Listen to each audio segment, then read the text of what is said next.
Good evening, welcome. It's such a beautiful day out there. Thank you for coming. My name is Yaniv Segal, and I'm the acting assistant conductor of the Detroit Symphony this season. And I'm joined today by Juliet Palmer, who is a fantastic composer and the winner of the Leibenbaum Award this year from the Detroit Symphony Orchestra. And tonight we will be playing a premiere that she wrote for us. Yeah, thank you, Yaniv. I'm very happy to be here, and thank you, for coming in from the sunshine into the hall. So, since we open with Juliet's piece, maybe I'll talk a little bit about the music that is not by Juliet first. We end the concert today with one of the masterworks of the 20th century, which is Bela Bartok's Concerto for Orchestra, which was perhaps one of his last major pieces, for sure, last big commission. He wrote it in 1943, edited it in 1945, and he had come to America to escape World War II. He taught at Columbia and kind of was an unknown composer and not recognized very much, was in ill health.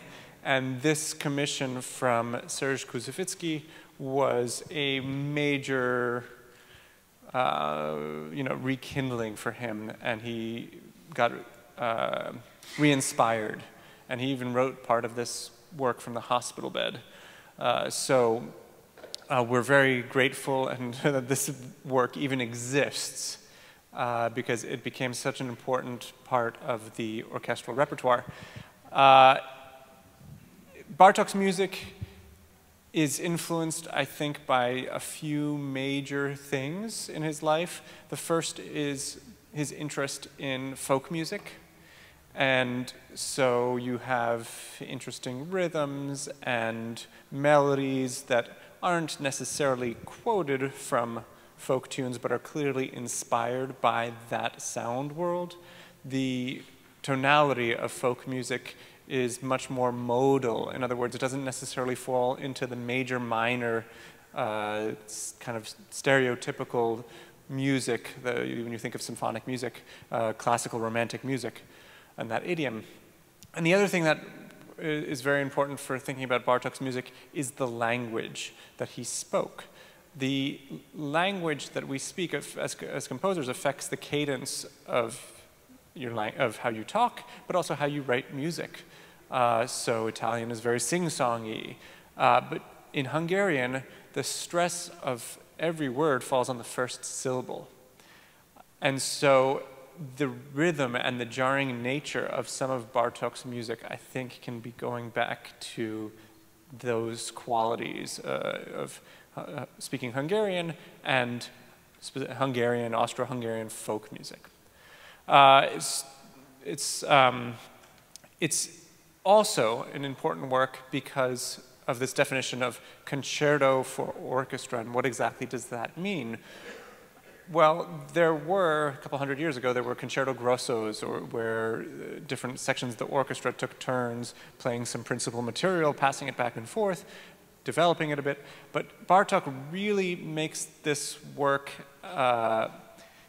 in individual ways. Each instrument has not necessarily a solo, like their moment to shine, but their parts are extremely complicated and difficult. And so it's like a concerto for each orchestra, each member of the orchestra at the same time. So it's fun to play, it's really fun to listen to, and so wonderful end to the subscription series this season. On the first half, we have Juliet's work as well as Rachmaninoff's Rhapsody on a Theme by Paganini. And the theme comes from Paganini's Caprices for solo violin, the 24th of this caprice. And the theme goes, very familiar by now, dum da da da da da dum, right, and so on and so forth. And Paganini, in his caprice, then makes a bunch of really technically demanding variations to follow. And Paganini just takes that theme, Rachmaninoff takes that theme and creates 24 what he calls them variations, but they're not strict variations. They use this rhapsodic idea of development exploration. They could follow the tune. Sometimes the tune gets completely lost, and maybe you follow the harmonic structure, or maybe sometime that everything disappears and it's just the idea or hint of this theme remains. There's one variation in particular which has made this piece super well known. It's used in movies, it's used in commercials, it's used all over the place. And forgive me for singing it, but so if we have that first Paganini tune, dum da da da dee dee da deem, right? And then the 18th variation, Rachmaninoff just turns it upside down. Dee da dee dee dum. And it's the most beautiful, sublime music. And in fact, it's literally based on the inversion of that little motivic cell. So a neat compositional trick, but very well thought out and crafted. The piece also, like the concerto for orchestra on the second half, has a lot for the orchestra to play. So I think Rachmaninoff was absolutely correct in not naming this a concerto, because of course it's for piano and orchestra, but both parts or both roles, the orchestra and the soloist, are very important. It's also brilliantly written, so as an assistant conductor, you sit out there in the audience all week wondering if the balance will be okay, can you hear the soloist? And this is one of those pieces you really don't have to worry about, because Rachmaninoff took care of it for me. And you can absolutely hear the soloist. The soloist this week, Makoto Ozone, is a brilliant musician, not just a classical pianist, but also a phenomenal jazz pianist. Earlier this week, he had even a jazz trio performance in the Cube right down the hall. So he has a big band in Tokyo and loves doing arrangements for them, say, based on Mozart or any other. He comes up with his original music as well. So he can absolutely navigate both of these very distinct styles. And in this Rachmaninoff, there are a couple of little moments where the pianist is asked to perform a little cadenza, a little solo flamboyant moment. In tradition, the way that cadenzas worked when composers themselves were at their instrument, like when Mozart would have played one of his concertos, or Beethoven, or maybe even Rachmaninoff, they would have just written those little cadential fragments or cadenzas on the spot. They would have improvised. They would have played with some themes. And that's exactly what Makoto does tonight. So in a couple of moments, you might think, wait a minute, did we just leave the realm of Rachmaninoff and go a little bit into some Latin jazz? And the answer might be yes. And he does it so tastefully and so well, it still retains the character and the inspiration of Rachmaninoff while also giving it his own personal flair. It's awesome. So the last thing I would say about the Paganini is, so Leonard Slatkin is conducting tonight, and next year he celebrates his 75th birthday. And a number of years ago, when he left the post of music director of the St. Louis Symphony, he had actually asked a couple of his friends to write variations based on the Paganini theme. So he asked 4 composers to do that, and then he wrote a 5th variation. Well, next year he's asked 5 more. So now there are 10 new variations for orchestra, not for piano, for orchestra alone, based on this same Paganini theme, which has inspired quite a number of other composers as well. So stay tuned next year, check out the program. You might come back and hear 10 very different variations on this same theme as a birthday tribute to Maestro Slatkin. Okay, I think I've talked enough about all the theme that keeps on giving. Yeah. Yes. So in case you're inspired to write some, if I too. You know writer's block, just look at that theme. Obviously, it provides so much inspiration. Okay, so Juliet, welcome again. Why don't you tell us very quickly, where you're from, how you came to music, and then we'll dive into this work. Yeah, that always seems like very quickly. Tell me about your life to this moment. So I'm originally from New Zealand. I was raised in New Zealand, but also in Singapore and England.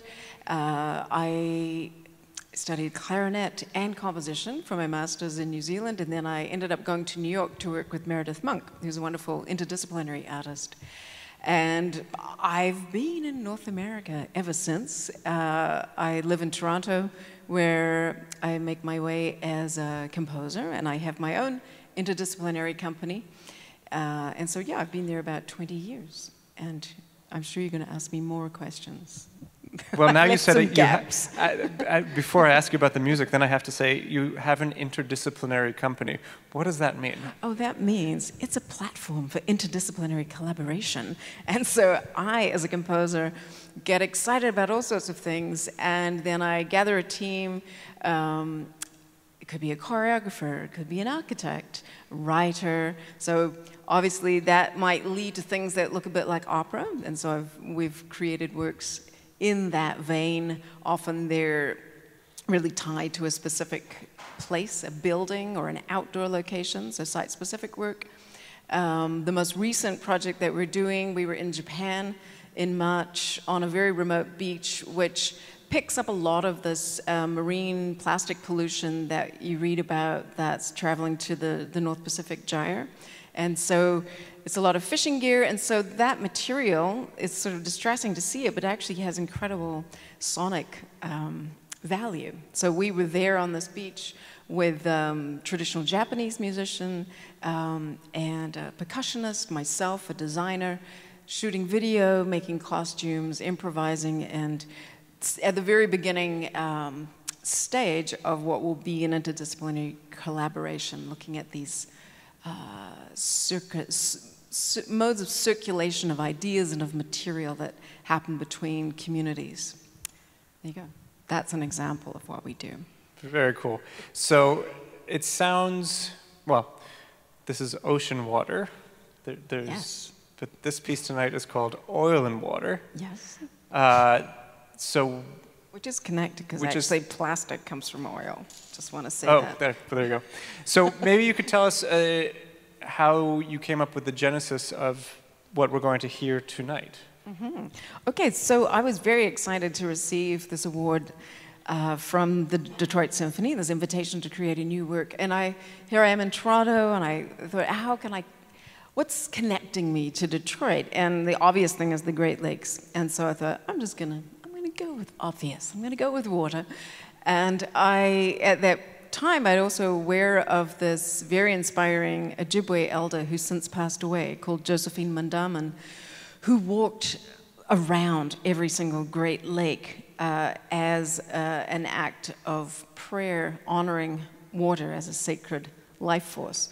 And I found that tremendously inspiring. And I thought, what is our journey in North America with water? And so my piece is kind of like a little snapshot of moments of communities gathering together to raise their voices to protect water. And that spans from the Pacific Ocean, where you have protesters against oil pipelines that threaten orca habitat in Vancouver, to communities at Standing Rock, again, protesting pipelines that threaten sacred lands and watersheds. And then here in Detroit, we hear voices from the protests against the water shutoffs. And as a counterbalance to that, you won't hear the original audio samples, but I've also been inspired by the sounds a bit mechanical, and it is the Toronto's high-level pumping station, because that's the kind of infrastructure that actually brings us this water that sustains life. And so that's a really fascinating sound to me, as is the sound of a wetland and the frogs. That's the last section of the piece, this very quiet, meditative section we're just listening to frogs, birds, airplanes that fly by, and this place where water goes to recover and to heal itself from all the mess that it's been subjected to up to that point. So yes, there you go. That's a very long response to your question.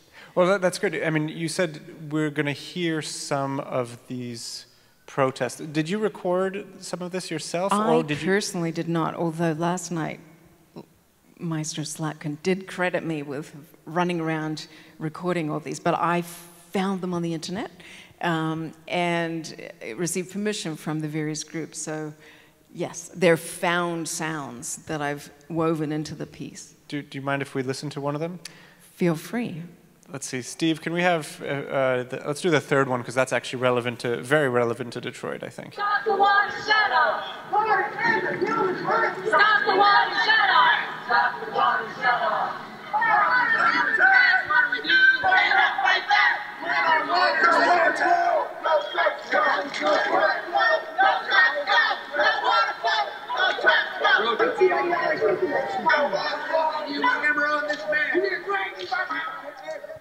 So I'm hearing them say, stop the water, shut off, and... Water is a human right. And how does that turn into music? Yeah, so you can already hear, it's like a choir, you know, a group of protesters, when they're chanting together, they are a choir, they're a spoken word choir. And so you can hear the rhythm of the words, and you hear that rhythm in the music, da-da-da-da-da-da, da-da-da-da-da-da-da.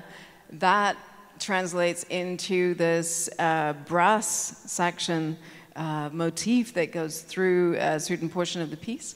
And yeah, similarly with other recordings from Standing Rock and from the Kinder Morgan protests. And in general, when you're coming up with a piece, like in this case, you knew it was for the Detroit Symphony. Did you know what else was going to be on the program? What kind of parameters did they say, or?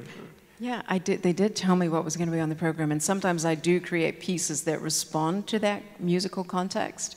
And in this case, I didn't do that, but the parameters were, you have up to 20 minutes, and here's the size of the orchestra, and that's, you know, related to the instrumentation for the Bartók concerto, and yeah, there you go. All right, and in terms of, okay, so we have these recordings, they give you a rhythm.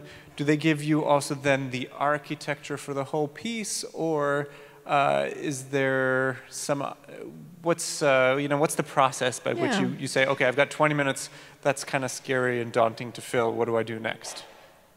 Yes. Okay. So, yeah, I mean, I could have created a literal geographic journey that goes from one place to a big loop. I tried that and was like, oh, that doesn't work for me musically. So, you know, I think in the program note, you see there's an order of things, and the way I refer to it in the program is the order that you'll hear it in.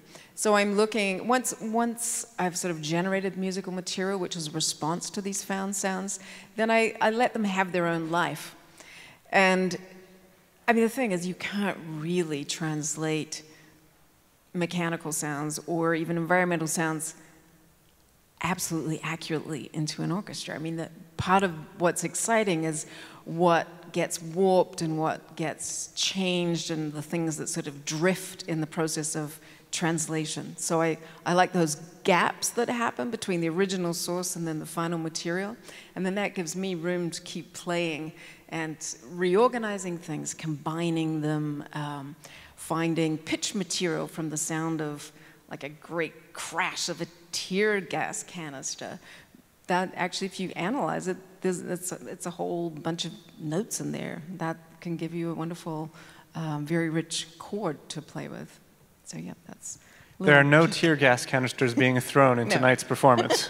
No, although I was really honored that last night in the audience were 3 of the women from We the People of Detroit, including Monica Lewis-Patrick, who gave permission to use this recording from Detroit.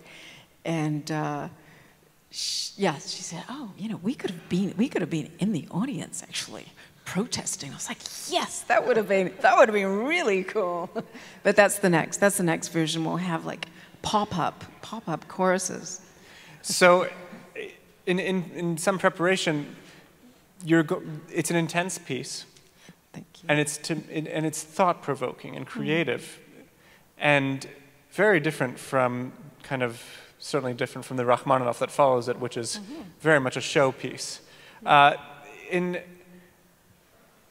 your, I want to say one of the things that I find striking or very bold, if I may say, is that you seem to not have a fear of silence or some things, not at every moment is something happening. It's true. Actually, I do have a fear of it when I'm sitting in the audience. I'm like, oh no. So, do you still actually? Well, let me jump on that one. Do you still perform, or pretty much? No, I do. I do sometimes. Yeah, in weird contexts. Like I sing in an improvising choir.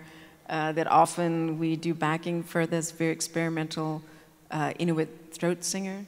So we make all sorts of noises. Can you give us a demonstration of that? I can't. Just if I have a beer with you later, I'll do that. But yeah, no, it's a wonderful choir. It's called the Element Choir, and they create vocal soundscapes, and it's using a conduction technique. So I'll be actually conducting that choir in a big production at Luminato Festival in Toronto in a couple of weeks. So it's very fun to create these soundscapes on the fly. Yep. So when you're sitting up there and the orchestra is playing your piece, you feel a little tension or nerve? Oh, yeah. Yes? Yeah, because you wonder how people are receiving it. Are you, taking it in? Are you listening? Are you... I hope that you're getting something from the space that I create, the soundscape, and it's my stress is really in the quiet places because that takes more patience, and yeah, I mean my motivation in having those quieter, more contemplative places is to give you a chance to reflect and just to let things settle in your mind and in your ears. Okay, so you can take a pass on this next question, but we have interdisciplinary ideas, we have traditional musical ideas, we have the incorporation of recorded sounds, we have this all placed in some kind of temporal frame, which is the concert piece and so forth. So, what is a loose definition, or your definition of music? Oh my Lord. Okay. I just think it's an intentional. I think there's something about intention in either the act of listening or the act of creation or offering sound. Great. I don't know if that's I'll take that. Okay, good. I would wonder if there are some questions in the audience for Juliet. Otherwise, I can't get any harder than what is music. So, yeah, you've done it already. But if somebody has a question about, anything otherwise, I'll let you think about it and muse on it for a minute, and then I'll just continue asking some more things. I just want to add how cool it is. I hadn't realized until I was in rehearsal that I actually, because I was a clarinetist, I've actually played in both these pieces on the program. You've played the Bartók? Yeah, in the Bartók and in the Rachmaninoff. They're so really fun to play. Yeah, they're really fun pieces to play. So I'll ask you a process as a pianist. You play some piano, clarinet. Do you come up with material now at a keyboard or on a walk or listening to the recordings? Or you said you didn't say today, but you've told me your husband's a composer. Yeah. So do you do you have a very soundproof wall between your two studios? For a very brief period, we shared a studio. That was a terrible idea because I kept wanting to chat. It doesn't work. So we do share the piano, which is in a different room. Sometimes I'll sort of have to yell, please put the practice pedal on, and I put my headphones on my computer. But yeah, we have pretty good manners. We're able to share the space. And so, do you create some material at the keyboard, or? Yeah, I often do at the piano, particularly if I'm writing an opera, because it's coming from the text, and then that kind of goes into the voice. And so I'm often at the piano when I'm doing that. In this case, it was more computer, and then I might come up with material, and then I go back to the piano. So there's a lot of back and forth. And then the idea of walking. Walking is really important to me. Like I do walk every day, and I think it allows ideas to settle and to percolate. And And I'm actually cooking up a project which, in the theory of it, I would be composing while walking. So, don't know how that's going to happen, but that's the concept. So the tempo marking clearly has to be the Italian word andante, Yes, which means exactly. walking. You might think it means slowly. It just means walking. No, I walk quite quickly. Oh, there you go. So, you know, Brahms's andante is very different from, I don't know, Wagner or something. Yeah, yeah. They walk at different paces. Very cool. And you've written for orchestra before, right? I have a number of times. Yeah. And is that its own particular thing? Does each piece inform the next one, or do you start from a blank slate and say, you know what, this is the DSO, they can pretty much play anything you put in front of them?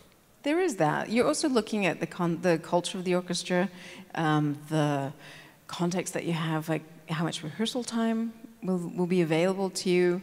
Like, I mean, it is risky adding audio as well.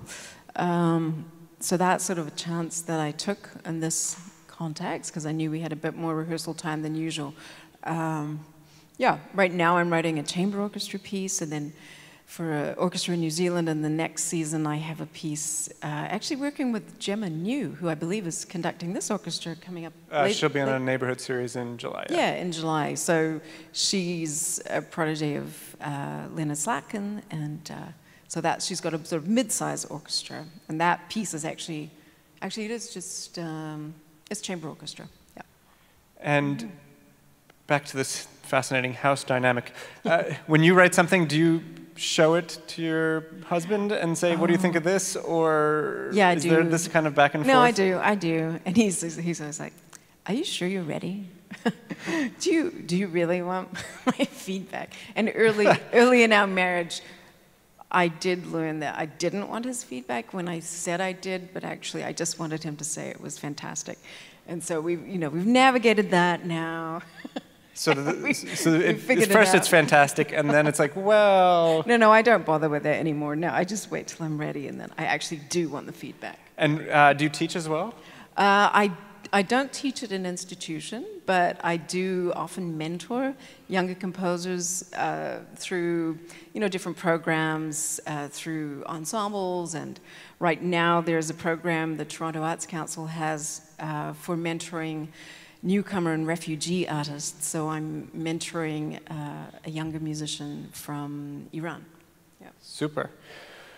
Well, as you can hopefully grasp, we have 3 very different works from spanning almost 100 years. I think 1934, then I said 43, 2019. That's a significant gap between those two. There's a gap, yeah. But I think that each work stands on its own and is its own, snapshot of that particular composer, maybe of that time or what they're trying to say. So it's a really great program. It's wonderful to have Leonard here on the podium for our last subscription of the season, last subscription concerts. And I want to give one more big thank you and big round of applause for Juliet Palmer. Oh, thank you.